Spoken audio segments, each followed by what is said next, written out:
अरे भाइयों और बहनों, सुनिए तो सही। ये है कराची, हमारा शहर रोशनी, जहां रातें भी दिन की तरह जागती हैं और गलियों में जिंदगी कभी थमती नहीं। लेकिन बेटा, इन जगमगाती रोशनियों के नीचे कुछ साए ऐसे हैं जो कभी नहीं सोते, और कभी कभार ये साए सिर्फ जिंदगियों को नहीं बदलते, जिंदगियां ही निगल जाते हैं। आओ तुम्हें गुलिस्तान जोहर की एक पुरानी कोठी की कहानी सुनाऊं। ऐसी कोठी जिसके दर और दीवार में सदियों की आहें और सस्कियां कैद हैं। Break time फाइम।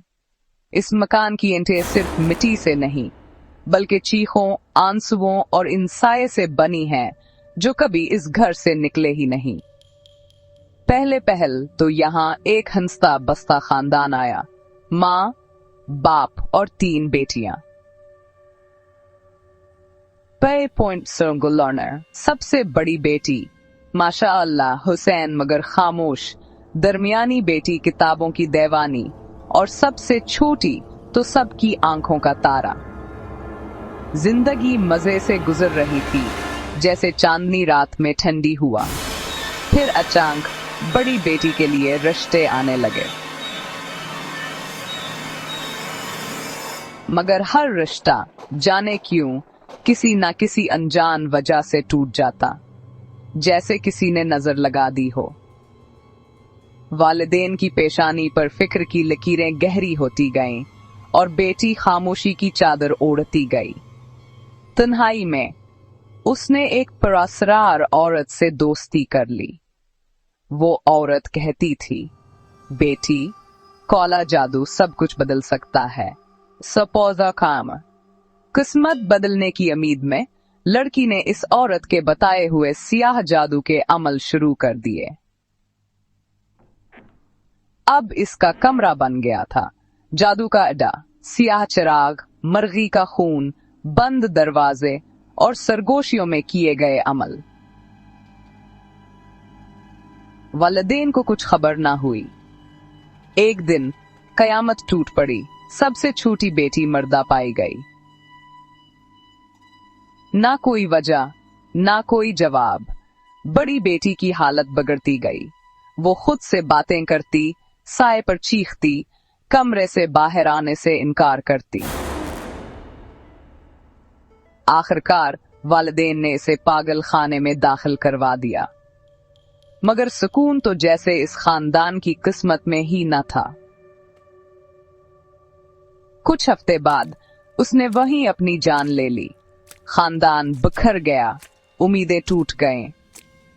वालिदैन ने चुपचाप घर छोड़ दिया, एक लफ्ज कहे बगैर उसे बीच दिया। कुछ महीने बाद एक नया खानदान आया, शौहर, बीवी और उनकी हामला साली। शुरू में तो सब कुछ ठीक था, जैसे पुरानी दीवारों ने नई खुशबू सूंघ ली हो। मगर फिर घर ने अपने राज दिखाने शुरू किए। दरवाजे खुद ब खुद खुलने लगे, जैसे किसी ने अंदर आने की इजाजत मांगी हो। बखम रात को जंजीरें बजने लगे, जैसे कोई कैदी रहाई मांग रहा हो। छत से पानी टपकने लगा, बगैर किसी वजह के। साली को यूं लगा जैसे कोई उसे घूर रहा हो।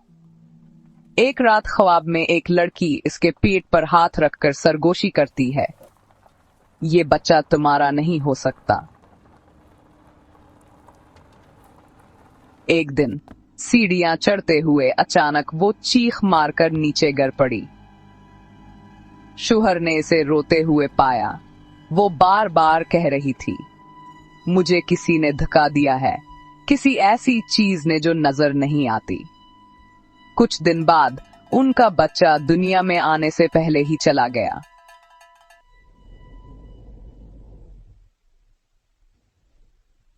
साली सदमे को बर्दाश्त ना कर सकी और दुनिया से रुखसत हो गई। शौहर दिल शिकस्ता और बेबस एक रूहानी आमिल के पास गया। आमिल ने पूरा घर छान मारा और कहा, यहाँ एक रूह है, एक लड़की जो अपने ही जादू में कैद हो गई। पहली मंजिल अब इसकी सल्तनत है, जो यहाँ रहेगा अपनी जान से जाएगा। खानदान ने फौरन घर छोड़ दिया, पहली मंजिल को ताले लगा दिए, जैसे कभी वहां कोई बसा ही ना हो।